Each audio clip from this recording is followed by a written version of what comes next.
Hi, Kate and Braid are here to take you through the week that was on HRTV.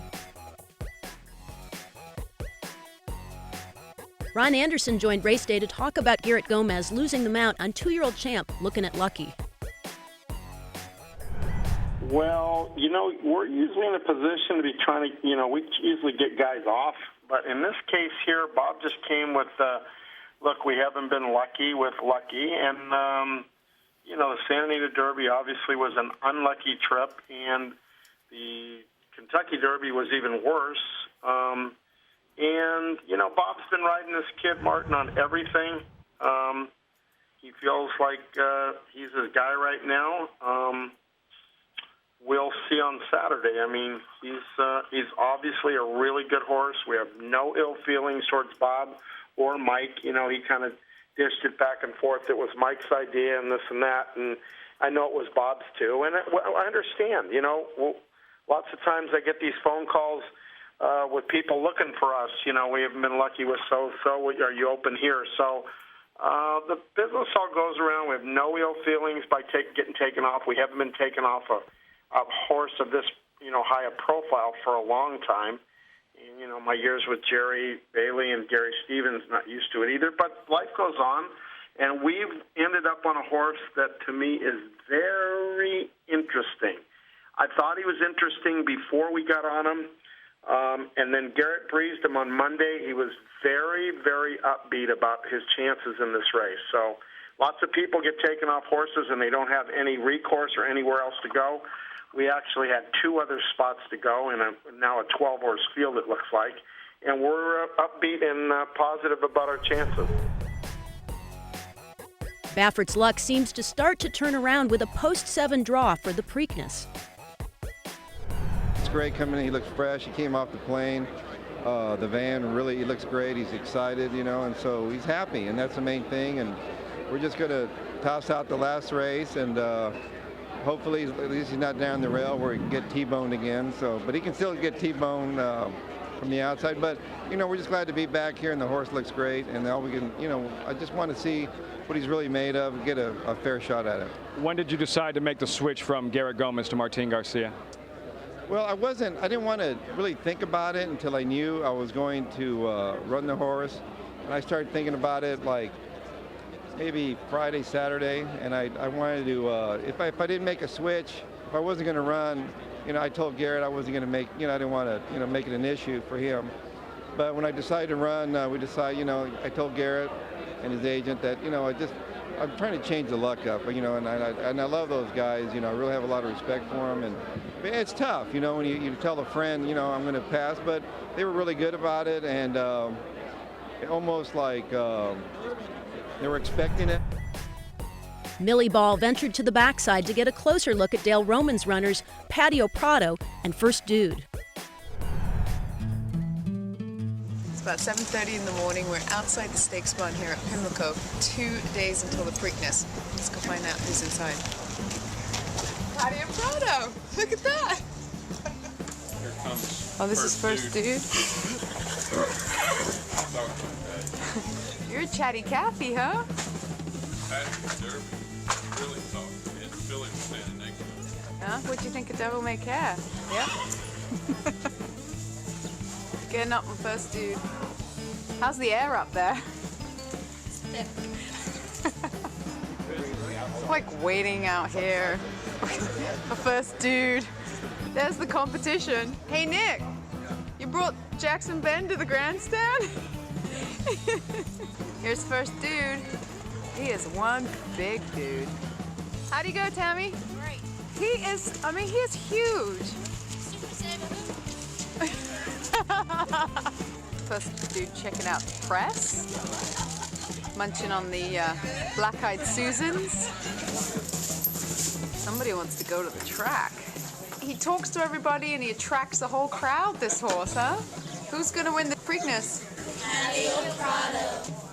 Tom, what's Patty's personality like? He's like that friend that knows everybody's name. He's that friend. least you get your stand next to your friend in the stall. Gotta concentrate on braking though, not gossiping. Look at him posing. He is Mr. Socialite, isn't he? He loves it. This is Patio Prado, stretching his legs over the Pimlico track for the first time. Looking good. Absolutely loves it. Actually, come hope for a little rain. Let's see the rain dance. Do you like the pony? He likes the ponies and the ladies. See what I mean? You look good, Jerry, huh? Just fogging up my glasses. What's the best part of your job? You know, keep the horses happy. His first dude, all done up. He's a happy camper. Where are you gonna run? First, dude. Trainer Dale Roman's son Jake joined Aaron and Becky to talk about his dad's chances in the Preakness. And on the third Saturday in May, we get a visit from Jake Roman, star of the first Saturday in May. And Jake, are you walking around with the shades all day long? Yeah. Considering the star term? Well, I don't know, it's a little sunny out here. What do you think? Let's start with Patio Prado. What do you think of the big gray?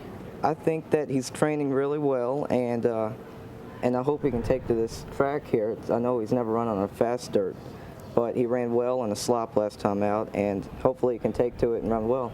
And the other horse that your dad trains, First Dude, he's kind of been, I know you just got here, but he's been the buzz horse around the backside. Everybody Really? kind of thinking he's going to outrun his odds. What do you think? Yeah, I think he will. I think at 20-1, he's probably going to be the bet that I'll like in the race, but just because of his odds. What do the kids think of all this at school? Oh, I don't know if they know about everything. Well, they don't know how the big horses, do they know you have horses in the Preakness this Yes, they do know that. weekend? What do they think of that? They think it's pretty cool. Does it Do make you pretty wear the popular? sunglasses to class? No. No? You know, no sunglasses no. in class? Now, do you aspire, do you want to have a career in racing?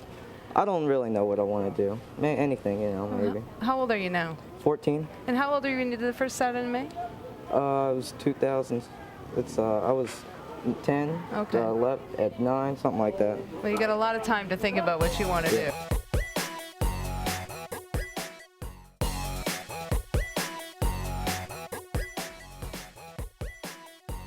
Pleasant Prince's owner Ken Ramsey discusses his colt's steady improvement from the maiden claiming ranks to the Preakness. How important is your family to you in these races? Well, if I had to come by myself, it wouldn't be any fun at all. You're going to have a good experience or even a bad experience. You like to have family and friends around to enjoy it. And I've got about 15 phone calls already this morning, so my troops are out there and the fans are urging me to get the job done today. And of course, you have Pleasant Prince I have Pleasant in the Prince. Preakness, and you actually wanted to run this horse in the Derby. You entered and were excluded. How much talent do you think he has? Well, he ran second to the horse that probably would have won had he not been interfered with, Icebox. So he demonstrated on a fast track he's okay. The last two, we're throwing those out, the poly track and the slop. So looks like the sun's shining brightly here in Merlin today, so we should get the track we like. Hey, you were telling me earlier that this is your second Preakness. You've been here one time before. One time before with 10 cents a shine. I named him after my first career. Made enough money shining shoes to buy him with. Hardly, even if the tips, I didn't make it. Well, this horse today, how much has he exceeded your expectations? Only a $30,000 sale purchase, and you're running from the maiden claiming ranks. Well, true, he only cost $30,000, but we don't get the first round draft choices. We don't lay out that kind of money. We do our analysis on it. Wesley Ward deserves all the credit for the horse. He picked him out. My team approved the pedigree and a few other things on him, but he has really blossomed. Really wasn't expecting that much. We started out with 4 Derby prospects. He was one of them, so he has come through. Our very best one, Williams Kitten, named after one of my grandsons, had a little problem on his sesamoid bone. We're expecting him back later on, but the horse has obviously got talent, and each race he keeps getting better and better, except for the last two when off track and the poly track. Well, you say he's got talent, and each race he's getting better and better, but Charismatic started his career in a maiden claimer. So did Pleasant Prince. He obviously has come a long way since his debut run. Well, we're at him for $75,000. We like to put him where we can win. And we ran him back for 80, and he ran better. So we said, hey, that's enough of that. We gave him 2 shots at him. They don't want him. We'll keep him ourselves. You know, you bought him. Glad you kept him, by the way. Yeah, glad you kept him. Trainer Nick Zito shows off his hard-working little colt, Jackson Bend. day 3 here in Pimlico, Black Eyed Susan Day. Our next guest, Nick Zito. This is Jackson Ben, getting saddled. Is his nickname Mighty Mite? Yeah, he's got a lot of nicknames. He likes to fight. He doesn't like to give up easy. You should call him Little Tyson. What do you think about that, Jackson? He's like, I'll show you in a minute. Nick, you pretty happy with post 6? Yeah, you know why? Why? Louis had post 6. Arrived at the gate. Gonna do a little bit of schooling for Jackson. There's the different gates and different gate crews, and I actually have a rapport with every gate guy in America. It's the gate crew. Hello. Hi. His little ears pricked forward. See, once he saw the gate, now he knows it's business time. What a gentleman. Looking at Lucky's on the outside of him. I don't know if that's a good thing with looking at Lucky as lucky as he's been. You know what I'm saying? But that's all right. Where were you? I went to the gate. Huh? I went to the gate. Oh, the starting gate? Because looking at Lucky's got 7, I said, man, we better get the hell out of there. Here comes Jackson. If for some reason Super Saver wins the Preakness, and Nick Zito's got 2 horses that could upset him, you'll see some fun. But remember, Todd's a good kid, but he's from Dallas. You know what I mean? And this guy, he'll give it all he got. Yep. Can't ask for more than that. Looking at Lucky finally gets a chance to show what he's made of in the Preakness. And Super Saver is tailed off into 4th. Jackson Bend, 5th toward the inside. And then in Schoolyard Dreams are at the top of the stretch. Looking at Lucky is the leader. Super Saver is stunned. First Dude fights on. They lead Jackson Bend between horses. You want to twist up some chance in the far outside. Wild finish coming. Looking at Lucky. First Dude, Jackson Bend. Looking at Lucky. Here's Jackson Bend and First Dude. Looking at Lucky. Got it. Looking at Lucky has won the Preakness. Bob Baffert is looking at Lucky for a 5th time after the Preakness stakes. It was close for second between front-running First Dude and on the outside Jackson Bend. And a very disappointing effort from Super Saver. The Triple Crown remains vacant for a 33rd straight year. Nothing happened, baby. He just, you know, when I mean, he was fine until it was time to go, and I didn't have no horse left, you know. He might have run a lot harder than I thought he did in the Derby, which that's something they can't take away from him, you know. I mean, like Todd said, and not a very big horse. And I just want to thank Todd and the owners for the opportunity, you know. I mean, it was a good go, and I promise you we'll win a lot of races with him. He made a right-hand turn with me, and I mean, I guess he's had a tendency before to do some of those little tendencies. So, you know, I mean, just wasn't good the first 3 jumps. Once I got him involved and got him kind of focused on what was the task ahead, he traveled good and never got out from then on. So, and you know, he still run okay. He's run 5th, and you know, I mean, he traveled well, and you know, if I could have got him away from that in a little better shape, we would have been good. So, I had a great trip. I was able to put my horse in front, and coming back, I'm looking at the fractions. They're definitely faster than you wanted, but he's such a big horse. It never felt like he was going actually that fast, and very happy with the way he responded when the winner came to him. He dug back in, and I actually thought he was going to, for a second, come back and get him, but just a very good performance overall. You know, I kept having to just tap on the brakes from about the 3/8 pole to the 3/16 pole. Man, you hate to be doing that at that part of the race. I mean, you want a smooth trip from there on in, but I got right in the pocket where I wanted to do. I got down to the fence, which I wanted to do, but I was sure banking on Super Saver at least leading me a place to go, and he just didn't. And when that happened, I was handcuffed. You know what? I was so happy when I saw him hit the wire. I was more happy for the horse because he deserved it, because he wants to win every time, and just the bad luck, the bad draws have been killing this horse. It's just been horrible for him, and to finally make it happen, and you know, winning the Preakness it's still a great achievement, especially for everybody involved. But you know, Jimmy Barnes, my whole staff, they worked so hard. You know, all the gallop people, the grooms, and so it's their win also, because I mean, they're the one that do the hard work. I just take all the credit. Do you feel like it was this big release of frustration for you? It was. When he hit the wire, I just felt like finally, you know, this horse got to run, and we finally see what he's made of, because, you know, you get to doubting yourself, well, maybe he can't run that far, or, you know, I was worried about that, and maybe he can't run that far, and he's just having this bad luck because he just can't get out of trouble. But But Martine had a lot of confidence in this horse. You know, he's worked him for him. He's been on his back more than Garrett. And after the Derby, he said, you know, Bob, I can't believe. I said, he's better than that horse that won the Derby. He's better. He can beat those horses.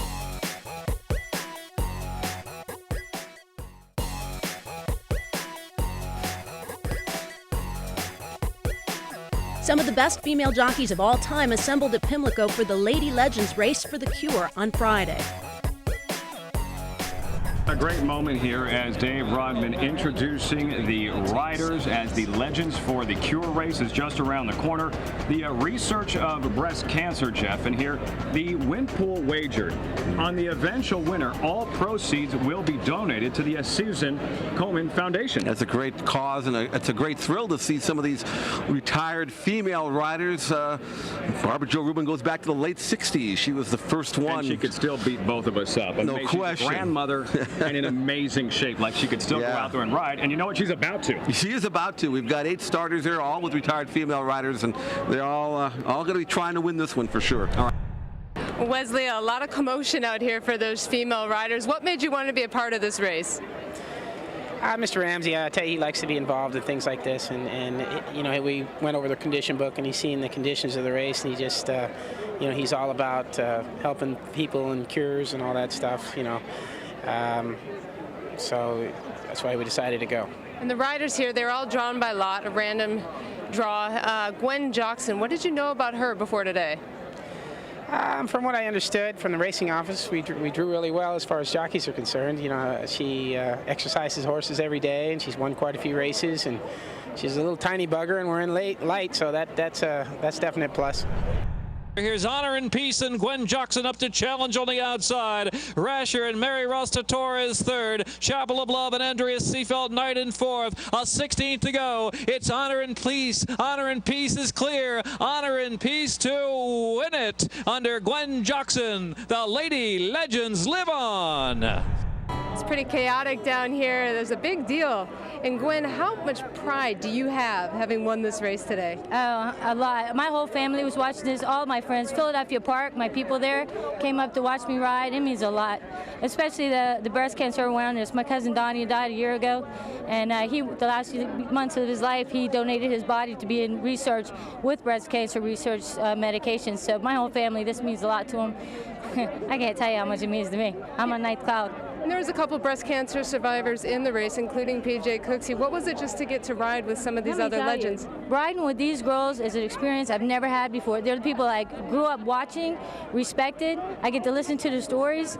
They're good people, not just good riders, good people, and excellent people. I hung out with them the other day, partied, we all got toasted, and I couldn't ask for a better group of girls to ride with. I heard you guys rushed Bob Baffert at the draw the other day. I wasn't there, but I wish I was. I had to help. Did you get as tired as you may have thought you would have riding out there? Yeah, I got a little leggy because, at the eighth pole. At the eighth pole, I got a little leggy, and I was like, sit down and get back up. Yeah, I'm not racing fit, but I was fit enough just to get around. I smoke too much. But I can see the joy on your face having done this. Does it make you think about wanting to get on horses again? If I could ride for that guy, John Ward, yeah. That guy gets a horse ready. I don't usually get on one that's like that good, solid horse. Broke straight, dragged me around there. He told me just wonder about how far I'd win by. He was telling the truth. Well done, congratulations. Thank you, thank you. Friday was all about the ladies, culminating in the running of the Grade 2 Black-Eyed Susan Stakes. Alvin Burrell makes the move with Title Pull on the outside to a narrow lead, battling with Acting Happy at the 3/16. On the far outside, No Such Word. Harissa's driving just 3 from the front, but the race is between Acting Happy, Title Pull, and No Such Word on the far outside. Acting Happy and Jose Lascano. Acting Happy pulls away in the final 16th to a closing No Such Word. Acting Happy will do it. Acting Happy's won the Black-Eyed Susan Stakes under Lascano.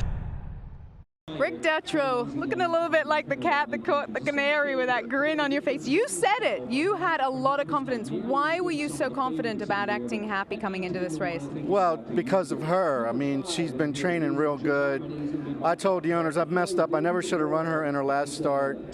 I just really, really like her. I've always have. I knew we were going out on a limb today, but she wants to go long. She's looking for 2 turns, and this fit her good, so I didn't mind trying it. She's beautifully bred.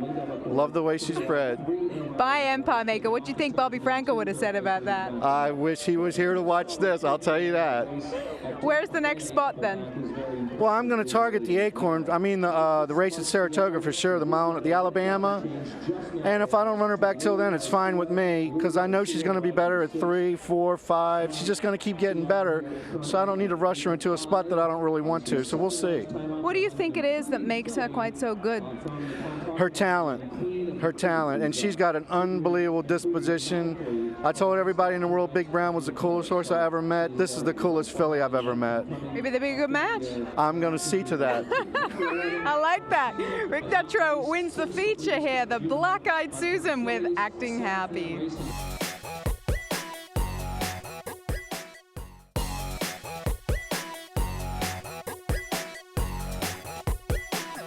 Former trainer Larry Jones explains how even in retirement, he's never far from the racetrack.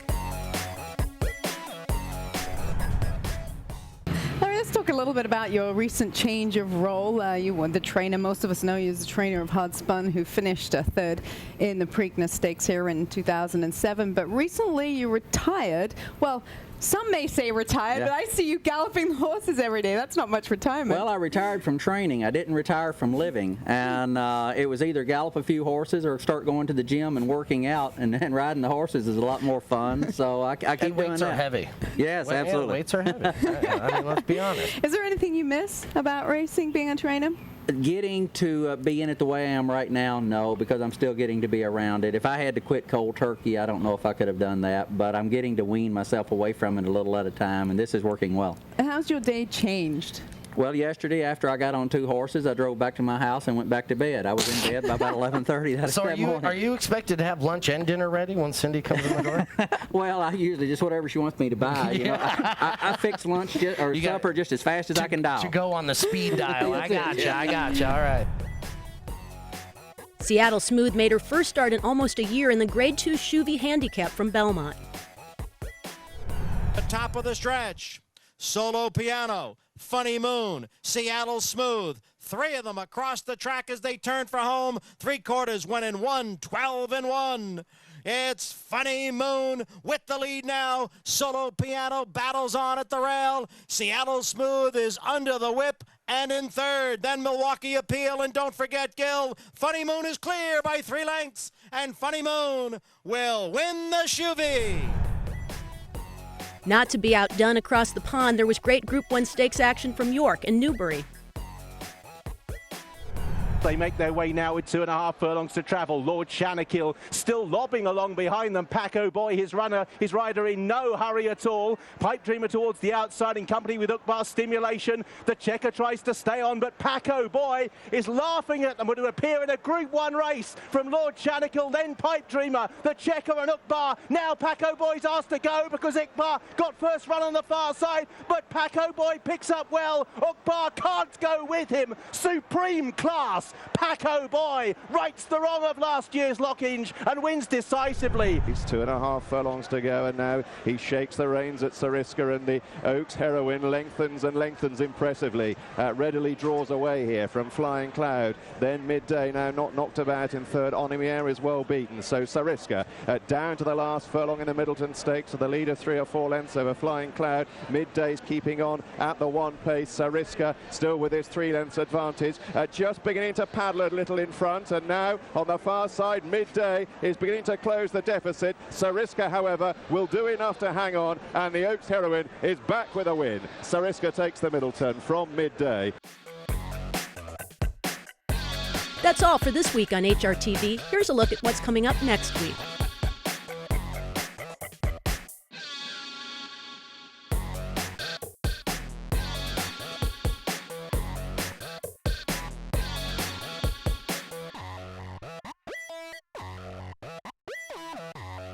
it's time for myself and Scott Hazelton to say goodbye. And I will retire Rest the flower. up for tomorrow morning. I'm going to officially retire the flower. We'll see you tomorrow on Race Day America. And right now we'll hand it out to Jeff and Lafitte live on the Jockey's Porch. Guys. Hey, Scott, that's a black-eyed T-Rex you got working there. They're gone. Okay.